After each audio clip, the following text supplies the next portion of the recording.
मैं जिन अपने कोर्समेट्स को मिला हूँ ना, वो सारे तो लाहौर में सर्व कर रहे हैं। वो कह रहे हैं कि जी सारा का सारा चीज़ ऑर्केस्ट्रेट की गई थी। जनरल साहब को इन्होंने इंटेलिजेंस बताई नहीं है, दिया ही नहीं, बताया ही नहीं कि जी क्या हुआ है। और जीएसएफ गायब हो गई है, क्यूआरएफ गायब हो गई है, डीजी रेंजर गायब हो गया है, जीओसी 11 डेव गायब हो गया है, इसका अपना चीफ ऑफ स्टाफ गायब हो गया है। इसके साथ सलमान के साथ एंड पे वो कहते हैं एक एमटीओ यानी कि आपका जो ट्रांसपोर्ट ऑफिसर एएससी का होता है वो था, एक मेजर साहब। एक इसका कर्नल स्टाफ भागा भागा आया है, वो इत्तेफाक से पीछे रहता था शलवार कमीज़ में। और दो और कोई ऑफिसर थे, एक इसका स्टाफ ऑफिसर था और एक और था। इन्होंने 15-20 मिनट निगोशिएट किया इन लोगों के साथ। और कहते हैं फिर बाद में वो शुरू में कहते हैं, बल्कि शुक्र है कि शुरू के जो 4-5 लड़के पीटीआई के अंदर पहुंचे हैं वो पठान थे। तो कहते हैं उनमें से एक ऑफिसर जो था, मेजर जो था, ही वॉज अ पठान। तो उसने उनसे पठान पश्तो में बात की। उसने कहा कि यार अंदर बेटियां हैं और बहनें हैं। तो वो कहता है वो फिर पीटीआई वालों ने लोगों को थोड़ा पीछे किया है। उन्होंने कहा कि जनरल साहब हम आपको कुछ नहीं कहेंगे, बट आप निकलें यहाँ से। बट जनरल साहब रिफ्यूज़।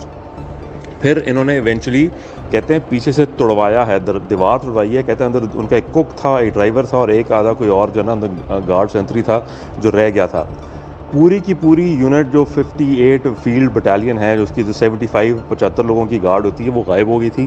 क्यूआरएफ गायब हो गई थी। वो कहते हैं पीछे से डीजी रेंजर्स को इसने फ़ोन किया, एसपी को फ़ोन किया, किस बंदे ने फ़ोन नहीं उठाया। कहते हैं फिर इन्होंने भागे वहाँ से, तोड़वा के गेट पीछे से दीवार तोड़ी है। और साथ में नेबर्स कोई रहते हैं, उनकी गाड़ी उन्होंने मांगी। उन्होंने कहा कि हमें चाहिए गाड़ी, आपा साथ हैं हमारे, फातिमा आपा और बच्चे साथ हैं।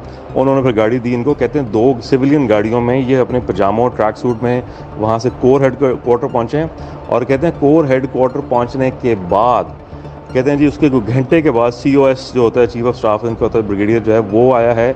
और बाकी जीओसी वगैरह पहुंचे हैं। और उसके बाद तब तक सब कुछ हो चुका था, तब तो घर घुस चुके थे, उन्होंने तोड़ फोड़ करनी स्टार्ट कर दी हुई थी। And that is the story. So भाई ये सारी की सारी जो ऑर्केस्ट्रेट हुई है ना, ये बहुत ऊपर लेवल पे हुई है। ये ऊपर से ये बिल्कुल आंटी सही कह रही हैं कि ये जो चीफ है उसने बेसिकली ऑर्केस्ट्रेट कराई है through his own favourite officers. GOCs दोनों उसके साथ मिले हुए थे। आपका जो चिड़ियाघर के पास एक बहुत बड़ा सेटअप है ऑफ द इंटेलिजेंस, वो इन्वॉल्व था। क्योंकि अदरवाइज़ क्यूआरएफ आपकी कैंट में इतनी क्यूआरएफ खड़ी होती हैं, मतलब यू कांट इमेजिन, हर थोड़ी सी देर के बाद आपकी क्यूआरएफ खड़ी होती है। क्यूआरएफ एटलीस्ट 30 से 35 बंदा होता है और एक ऑफिसर डिटेल्ड होता है। और इस तरह की सिचुएशन में तो डेफिनेटली इमरजेंसी डिक्लेयर हुई होती है। प्लस पुलिस वाला कोई नहीं था। मतलब ये वो जगह है कोर कमांडर हाउस के सामने से अब यू टर्न करते हुए आप अगर 5 सेकंड लगा दो तो वहाँ पर इंटेलिजेंस वाले आ जाते हैं। जी आप क्या कर रहे हैं आप खड़े हुए? मॉल ऑफ लाहौर के सामने आप खड़े नहीं हो सकते, वहाँ पर आपके इंटेलिजेंस वाले नॉर्मल डेज में खड़े होते हैं। एमपी खड़ी होती है। ये it's an orchestrated complete attack है भाई। ये this is a fucked up situation. और कल उनको जो मैं जो अपने कोर्समेट्स को मिला हूँ, वो तो यार मतलब पठान है, ऊपर से 2 मतलब करनैल सर्विंग इन लाहौर। वो कहते हैं कि पहनचोद ये ऊपर वालों ने मजाक बनाया हुआ है। अल्लाह खैर रखे। बट वो I don't know what's going to happen. बड़ी इंटरेस्टिंग जो बात है, which is the timeline of his resignation and firing.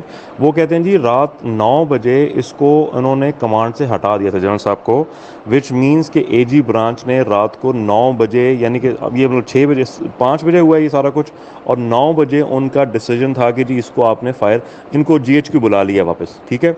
और अच्छा, बिफोर ही लेफ्ट जनरल साहब, before he left core head quarter में इसने बुला के कोर इंटेलिजेंस वालों और बाकी सारों को, एक तो खैर उनकी पतलून उतारी, but at the same time ही ऑर्डर एन ऑफिशियल इंक्वायरी। वो ऑफिशियल इंक्वायरी इन्होंने आगे जाने ही नहीं दी है। वो कहते हैं जी जो आपका जो एजी ब्रांच थी उसने इनको कहा कि जी nothing doing, you come straight to GHQ. 2 दिन वहाँ पर रखा है इनको। आपा वगैरह यहाँ पर रही हैं, इनकी जो मिसेज वगैरह। और उसके बाद उन्होंने उसको रात को उसकी कमांड रिलिंक्विश करा दी थी, specifically because he had order an inquiry कि हुआ क्या है, ये गायब कहाँ हुए हैं सारे। इसका मतलब है कि अब वो no one is going to find out कि एग्जैक्टली क्या हुआ था, because they are hiding something. अगर इनको इतना शौक होता तो ये इंक्वायरी चलने देते। इनको इतना शौक होता अगर अपनी वो साख करने का, रखने का, तो इंक्वायरी चले। इन्होंने इंक्वायरी नहीं होने दी है।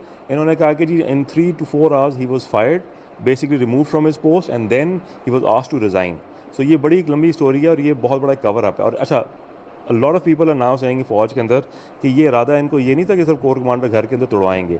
इनका इरादा था कि कोर कमांडर की फैमिली या कोर कमांडर को खुद इन्होंने शहीद करवाना था, ताकि PTI would have been completely जो है ना disbanded as a terrorist organisation. But वो अल्लाह का करना था, या मतलब जनरल साहब की अपनी वो, अच्छा पहले जनरल साहब आपा ने और जनरल साहब ने 15 मिनट उनको कहा कि बेटा हम आपको चाय बना के देते हैं, आप बैठो यहाँ पर आके हमसे बात करो।